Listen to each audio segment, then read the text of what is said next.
2024 मध्ये विधानसभा निवडणूक झाली होती आणि त्या निवडणुकीच्या निकालावरती खरं तर विरोधी पक्षांनी आक्षेप नोंदवला होता।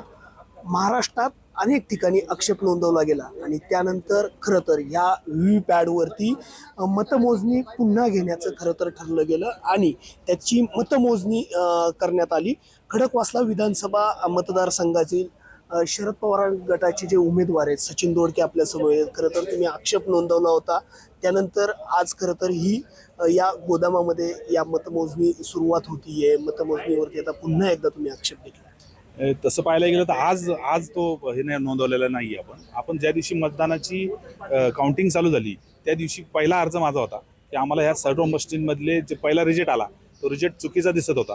त्याच्यामुळे आम्ही पहिल्या दिवशीपासून त्यांना मागणी करतो की आम्हाला व्हीव्हीपॅडमध्ये चिठ्ठ्या मोजून मिळाव्यात आणि त्यांनी ते आमचं अपेक्षित काम त्यांनी त्यावेळेला पूर्ण आमच्यासमोर केलं नाही, म्हणून आम्ही हायकोर्टात गेलो आणि आज रोजी तुम्हाला दिसत असेल तर आज आम्हाला मशीनचं काउंटिंग करायला त्यांनी पुन्हा बोलवले। परंतु इथं आम्ही पैसे भरल्यानंतर त्यांनी इथं आम्हाला बोलवले। परंतु आम्हाला जे अपेक्षित आहे की ते मशीनमधल्या व्हीव्हीपॅडमधल्या चिठ्ठ्या त्यांनी आम्हाला दाखवणं गरजेचं आहे, परंतु त्या चिठ्ठ्या न दाखवता फक्त इलेक्शनच्या निकालाच्या दिवशी जे त्यांनी हे दाखवलं मशीनमधले आकडे दाखवले तेवढेच आकडे दाखवून ते सगळं गुंडाळतात ते। तर आम्हाला ते अपेक्षित नाही आहे, आम्ही त्याचा निषेध व्यक्त करतोय आणि या ठिकाणी आम्ही त्यांना अर्ज दिलाय की बाबा आम्हाला ते व्हीव्हीपॅडमधल्या चिठ्ठ्या मोजून मिळाव्यात, त्याचं उत्तर येणं अपेक्षित आहे।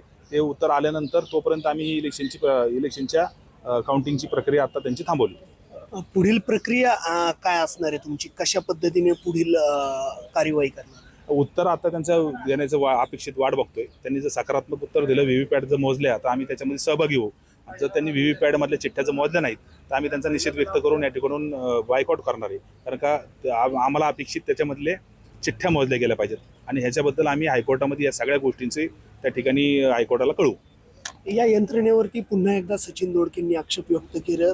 खरं तर या यंत्रणेतून बाहेर पडत आता योग्य वेळी न्यायालयात जाण्याचा खरं तर दरवाजा न्यायालयाचा ठोठावणार असल्याचंही सचिन दोडके यांनी म्हटलंय। तुषार जरेकर, पुढारी न्यूज, पिंपरी चिंचवड।